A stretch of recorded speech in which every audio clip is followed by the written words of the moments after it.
Well, hello, and welcome back to Wildcat Week. I'm Roger Alcock. The Wildcat basketball team, the men's side, well, they secured their 400th victory under the direction of head coach Greg Tonagel as they defeated Marian University this past weekend. Joining us now is one of the assistant coaches for men's basketball, Super Dave Osborn. Coach, what year is this for you now? It's number 3, believe it or not. It's not. Yeah, hard to believe, isn't it? That's crazy. Well, Coach, I know Coach Tonagel wouldn't like us talking about this, but it's news, so we have to talk about it.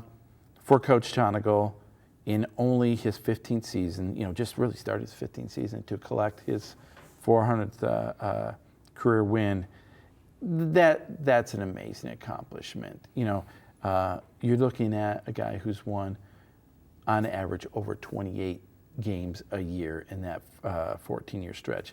There's not many at any level of basketball who've done it better than that. Absolutely, and I think the great thing about Coach Tonagel, too, is, again, he wouldn't want to be sitting here talking about this whatsoever, but he's just a man that pursues greatness in everything he does and kind of lets the results take care of themselves.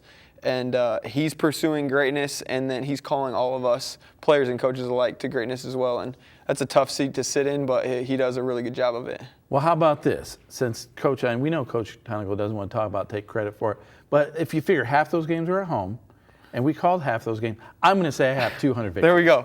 Definitely. No broadcaster is quicker to 200 wins than you are. Exactly. Well, let's talk about this team. We're going to get to the Marian game in just a minute, but it caps off a 3-game stretch of conference games that, quite frankly, the schedulers were not kind to you guys, because you started out at Mount Vernon Nazarene, number 6 team in the country, and then at St. Francis, and then home against Marian, who were number 10 team in the nation. So, 3 of the best teams in one of the best conferences in the country you had to face early on, and you dropped that one early at Mount Vernon Nazarene, had the epic buzzer beater at St. Francis. Thank you, Kyle Mangus. And you come home against Marian, and we all know what those games were like last year, and you guys just jump out to a big lead and really took control of this game from the opening tip. Yeah, and it was nice to see us get it going on the offensive end floor. We'd been averaging 68 a game in conference play, and then we'd go out and score 57 in the first half on this one, and got contributions from everybody. It was nice to see Tanner Rubio get himself going early in the game. Then just pick and roll was working nicely, different guys getting involved. And then Kyle, he's drawn so much attention, just how he's scoring the ball, and then his ability to pass it as well. He's just been a super unselfish guy this year and really grown. And again, like I said, we just got contributions all over the floor. You watch some of these highlights here. And well, your bench played a lot of minutes. You had guys, I think 4 or 5 guys in double figures scoring-wise. But I wanted to ask you about Tanner Rubio. You mentioned him. Was slowed a little bit by injury early on. But the more he gets into it, the healthier he gets, the guy can flat out shoot. Yeah, and he's almost like Dave Osborn in that regard. I don't know about that. But yeah, the timing of his injury was really poor. He's just finally starting to get back into it and everything, and then that just sets him back, 4+ weeks. And so it's been super nice to have him back. And again, the guy can shoot it, but what he really does is sees the floor and passes it incredibly well. That one right there, he just looked a guy off and got Kyle wide open under the basket. So you saw Kyle with just the catch and the drop in the air. Right before that, Seth Maxwell, I was going to be curious to see, how much he would grow and improve over the course of, that time between his freshman and sophomore year. He definitely looks like he's stronger, definitely looks a little more aggressive and assertive around the basket, and his progress is showing. Yeah, and I think he's a lot different player than his brother was, right? So when Evan was around, the offense looked a little bit different. Now that Seth's kind of, a primary big for us, the offense looks a little bit different, and so he's been able to adapt, and our offense has adapted, and he's thrived and done quite nicely in that. We saw Kyle. You mentioned him passing the basketball. He's drawing double and triple teams, so he's doing a great job finding the open guy that time. Jonathan Ponzu with the finish, and I love the energy that Jonathan brings off the bench for you guys. Not only energy, sometimes you kind of say, well, he's an energy guy. He's producing well. He's playing well within the system. Yeah, he's making plays, and again, you guys saw it there, but he made some plays for us, both offense and defensive the floor against Marian. You know, I wanted to go back to this scheduling bit because right now the Wildcats are 9-2. You go back on the road after finals to take on Madonna, who's number 9 in the nation right now. This is as tough of a schedule as I can ever recall. I mean, we talked about the conference teams already, but Cornerstone, Madonna, others. I mean, you guys have really played a really tough schedule, and you know, hopefully that kind of stuff pays off in the postseason. Yeah, we've played, I think, 5 ranked top 25 teams now. I think we've got 6 from our league in the top 25. We have 5 wins against top 25 teams. And played, you know, our league's got 6 teams that are ranked in the top 25. But that's what you want to do, you know? Like, at the end of the day, you want to be competing against good teams and ready yourself for the national tournament because you're going to play a lot of good teams in a short amount of time when you get out there. So now we have this break of sorts. You have finals. You have a couple of road games, Madonna, then your tournament at IU East. But once the calendar turns back to January, we're back into league play. And that's when, to me, the real fun begins. Because now it's conference games every Tuesday and Saturday. And it really looks like we're going to shape up to have another just a really fun, exciting conference, at least for us fans. I don't know about for you guys. Crossroads League's loaded, and once you get back, you kind of find a little bit of rhythm. We've had a really odd kind of schedule, though, which is breaks in between games. So once we get back again, like you said, the fun's really going to get going, and it'll be fun to see how the team continues to progress.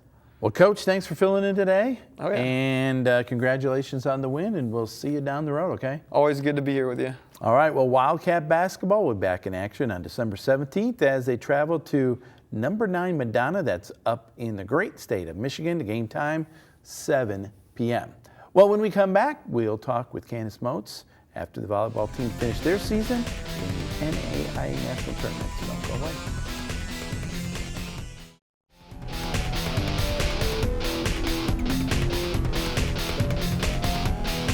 Well, welcome back to Wildcat Week. One of the Wildcat volleyball team's most memorable seasons came to an end this past week in the NAIA National Championship quarterfinals.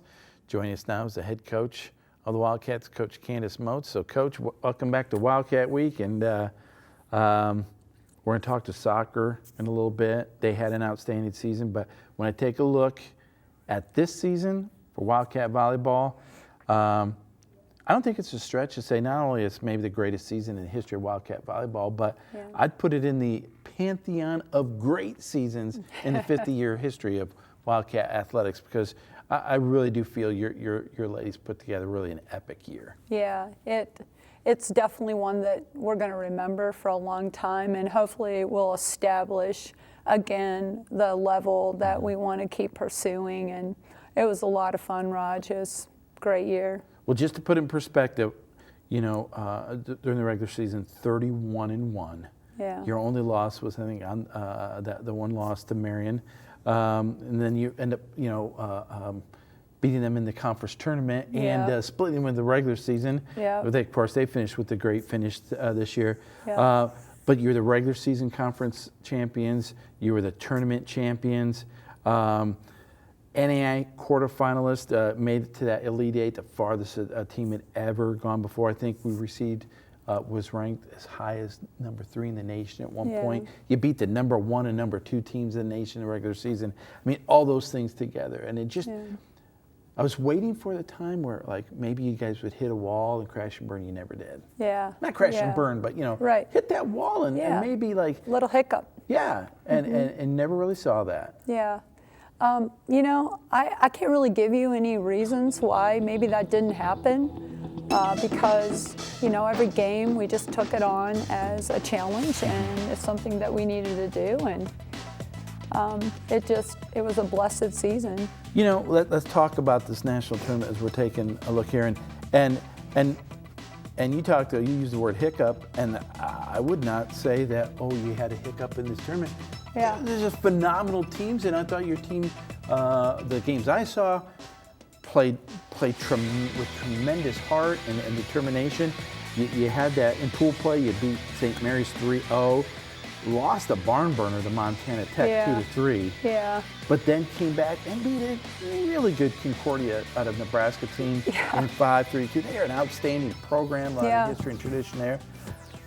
Got to ask you though about, before we get to this Viterbo game, in pool play, you had to come back and beat Montana Tech in a one-set, like, sudden death tiebreaker. Yeah. Have you ever been in that situation before? Yeah, I have been one other time, and we didn't end up winning the tiebreaker. So this particular situation was another historic difference in that we did stay with it and were able to pull through. But this group of girls just had something that they worked together with, Raj, and they just became a family of, we're going to do something big. So with the tie-breaking win against Montana Tech, you win your pool. You then go into the championship round, and Grandview, Iowa, another really solid program. Yeah. You beat those guys 3-1 in the morning session. Then we come back in the evening to take on Viterbo, out of Wisconsin. The game that eventually took you guys out of the tournament in the Elite Eight, but. Again, kind of an epic, 5-set match. Yeah. We'll talk about it in a minute, but the fourth set, I mean, you guys had to win the fourth set. Yeah. You were down 2-1, and a 34 set win there to keep it alive, to take it into 5. But I think that kind of maybe epitomizes the heart and character of this team. That, like, backs against the wall a little bit, but just kept fighting. That was there. During that set, we had a couple timeouts, of course, and I didn't say a lot of words there because the just personality of this team and the grit of this team was just their own motivators, and they were within themselves saying, we are not going to quit, we're going to keep going, we're going to fight in the end, and we're going to make something happen here. And I really truly believed that we were going to pull it out, and when we did pull that set out, it was a motivation, it was energy for us to go into this next set, and unfortunately just had some things not go our way that put them in the 2-point win. But I'm so proud of them and how they continued the fight and how they just stuck together in the whole journey of this whole season. No, and this is actually that set we're talking about here, and one of the things as we look at highlights, and of course a lot of times highlights are offensive plays and big hits and that kind of stuff, but I mean, you don't put together a run like this, you don't get to the quarterfinals unless you've got that all-around game going, particularly on the defensive end. Yeah. But all season long, your team defended well. I'll ask you about Haven Gates in just a little bit. Yeah. She was honored this week. But others in that back row for you, playing great defensively. Yeah. Passed the ball incredibly well. Yeah. Alex Falcone did an amazing job. I think kind of your number one setter there. But it's that all-around game that I think we saw the whole season long. Yeah, you got to have, obviously you got to have the talent to compete, that's for sure, we all know that. But you got to have some heart and grit, and it takes grit for defense. Yeah. And with Haven Gates, man, a day, I can't even tell you what that energy brought to our court, and it made every defender on that court better because Haven Gates just won't let a ball drop. Well, and this is how the season closed out. It was tied up 13-13. Yeah. They made had a great kill and then the block at the end. But mentioned a couple ladies. Alex Falcone, second-team All-American. Marcy Miller, third-team All-American. Rachel Klitzing, honorable mention All-American. So some really pretty high honors coming, I think, to some individual players reflecting this team's success. Yeah. I mean, it's not very easy to get into those All-American statuses. You know, there's a lot of players there, and you think about 32 teams with an average of 16 kids on each team. You know, there's a lot of kids to compare and contrast, but to be able to get 3 in that field was really super awesome for us as a team. And, you know, 2 of the 3 are coming back for us, as well as Haven getting the defender of the tournament. Yeah, I was just going to say that's what a huge honor for a freshman to get the tournament most valuable defensive player in a sense. It's huge. It's huge. And for her to come back, I mean, that's what made Alex Falcone like really soar and become the level and really get the honors that she got, was that she didn't have to move very much. Yeah. She just stood at the net, and Haven Gates got the ball to her.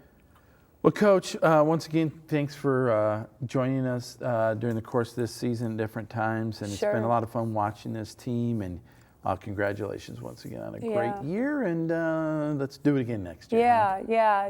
we got the majority of the team coming back. And I just want to say thank you to you and the WIW staff, and just how valuable that was for us as well, to just feel followed and appreciated. And so thank you so much for that too. Well, again, Coach, congratulations on a great year. Well, we look forward to seeing the Wildcat volleyball team back in action in the 2020 season, and it'll be here before we know it. Well, when we come back, Mikala Woodfork will bring us the breakdown, and we'll talk to Daniel Seiffert, women's head soccer coach, right after this break.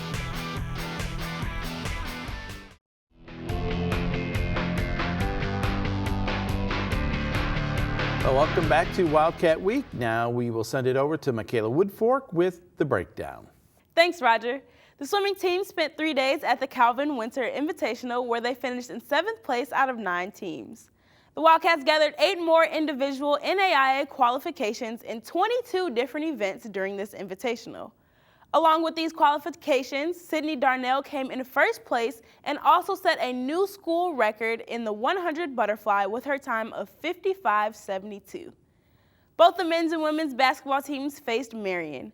The women lost 71-45. They were holding on tight in the 1st quarter, but with each quarter that passed, Marian gained more and more momentum and won. The men, however, were able to beat Marian. They played a phenomenal game, earning an early lead with back-to-back threes and dominating the boards. They went on to win 96-75. Our fall women's sports have done absolutely amazing this season. The women's soccer team made it all the way to the NAIA National Championship quarterfinals. Unfortunately, they lost the game 6-1 to the #1 ranked team, William Carey, but the season was not a loss. These women set new records for the women's soccer team and made the whole Indiana Wesleyan community proud by making it to the national championship quarterfinals and ending their season with a record of 19-3-2. The volleyball team also made it to the NAIA National Championship quarterfinals. They went up against Viterbo in 5 very intense sets, falling just short of them in the 5th match at 15-13. Like the women's soccer team, even though they lost this match, they had a historical winning season. The ladies finished with a record of 37-3, this being the most wins they have had since 2007. Well, that's all I have for you this week for the breakdown. Back to you, Roger. Well, thank you so much, Mikala. Well, we turn our attention towards women's soccer as the team season came to an end as they competed in the NAIA National Championship quarterfinals. Join us now from that team is the head coach, Daniel Seiffert. And Coach, first of all, I want to say congratulations on really what was just an epic season. We'll talk about the national tournament in a second, but when you look at this season on a whole, 19-3-2 overall, you're regular season conference champs, you're runner-up in the Crossroads League. You know, I don't know if you had a ton of time to look back yet, but wow, what a year it was. Yeah, no, it's you get really excited and happy for just the players, you know, the young women that put in so much time. And we were a very young team this year, and so I give our seniors and juniors, our upperclassmen, a lot of credit for bringing in 11 new faces, 11 freshmen to make them feel welcome, to make them feel like a part of this team, this family, and that's honestly a big part of why we had the success that we had was our leadership. Was the players, the seniors that led this team, were on point and really just had a genuine love, care, and concern for their fellow teammates, and that's a big reason as to why the culture and the success that happened on the field was because of what they did off the field. When we take a look at the national tournament, it's becoming more and more the expectation to be in contention for a national tournament bid. But I think you guys certainly had the goal of, like, we want to take it farther than maybe we ever had before, and you were able to accomplish that goal. Yeah, I mean, Indiana Wesleyan's athletic programs here, they are top notch. I learned that when I first came in last year, is the expectations. It's the focuses, and what's one of my favorite things is Coach DeMichael, as our athletic director, he really focuses on the discipleship and mentorship, but to see what it comes to fruition then come soccer time, it's really cool to just see that support turn itself around full bout as you go through each season. We're taking a look at some highlights here, and this is down, of course, in Alabama, and don't we wish we were still down there in the sunshine, warm weather, but want to talk really, though, quickly before we get to this game against William Carey. First, you had the Snow Bowl game against Gwinnett, Georgia, up here, which was a great 2-0 victory, but a game where you guys had to fight the elements and kind of got that one out. Georgia, Gwinnett, they're top 15 program that came in, and that is one for the memory books. I know that we will never forget that match and the Snow Angels that were able to be made, and sent us down to the beach, the following week, which was nice. Well, and then you took on, of course, this time of year, everyone's a good team, everyone's a ranked team. Number 7, Lindsey Wilson, the only team I think you had lost to in the regular season. Correct. Actually, the only loss was a 2-1 loss in overtime at their place, if I recall. So an outstanding team, and you're kind of able to get the equalizer. That you beat them 1-0, and that's what propelled you guys in the quarterfinals. Again, farther than you guys had ever been before. Correct, and it was cool to see it happen all full circle. First game of the year, it was the very first game of the year. We went and we were up 1-0, and with 90 seconds left in the match, they equalized and were able to beat us in overtime. And our team circled up after that match and just came together, and we just said, you know what, this is the time. Like, we're going to remember, play for a full 90 minutes. And it was kind of cool to see the full circle come around, where the very first game of the year we lost, and then we got to see Lindsey Wilson in the final 16 teams and be able to get the win there was really cool to be a part of. So now you move on to the final 8. You take on the number 2 team in the country, and William Carey, and ran into a bit of a buzzsaw, as they say, because they were really an outstanding offensive team, and a couple young ladies on that team that were really just outstanding individual offensive players. And once they got up on you guys, I think, pressed a little bit and just couldn't get, couldn't keep up in terms of the goal scoring situation. But, got to give credit to William Carey. They're an outstanding team. Credit to them for sure. They were number 1 seed overall for a reason. Number 1 ranked team in the country. We came out and honestly, the girls just gave everything that they had. This time of year, it's tough to have a lot of healthy players, and we counted 2 healthy players in our starting lineup. We had girls with big old cuts on their feet and, a lot of sicknesses that were going around. Our goalkeeper had really taken a hit in the first game prior to, in the Lindsey Wilson game that affected her, and so they left everything that they had, and I mean, it was 2-1. We went down 2, came out second half with some energy, and just every single emotion, every single type of adrenaline, we just tried to push forth. We got it 2-1, and then when they got that third one, it just kind of, was the straw that broke the camel's back, and I could not be more proud of our soccer players and just the heart and love that they demonstrated. I wanted to finish with kind of what you started about the leadership on this team after that loss against Lindsey Wilson. Your senior class, not a big senior class. No. They could have kind of rejected 11 new freshmen. They could have maybe had caused issues, but instead they decided to step up to lead. This senior class in their 4 years won 55 games, and that's remarkable. I think that either ties or is just slightly behind a school record for a senior class. Yeah, they've been a part of some special legacies, and that's what they wanted to leave behind, was a legacy of not just what happens on the field, but so much more of what happens off the field, which is where I truly believe success comes from. It's what you do off the field that really demonstrates itself on the field. And so the seniors, they really gave it their all. They bought in. They epitomized what it means to be a servant leader. You know, it's not a you do this, you do this, you do this. They led by example. They led by serving. And I think that that's going to leave a lasting impression on the rest of this team and the future of the women's Wildcat soccer program. Well, Coach, again, thank you so much for joining us. Congratulations on another outstanding season. And, well, we look forward to seeing women's soccer back in action next season. Sounds good. It's been a pleasure. Thanks for having us on and allowing us to be a part of a really special university and a really special program. All right. Well, thanks, Coach.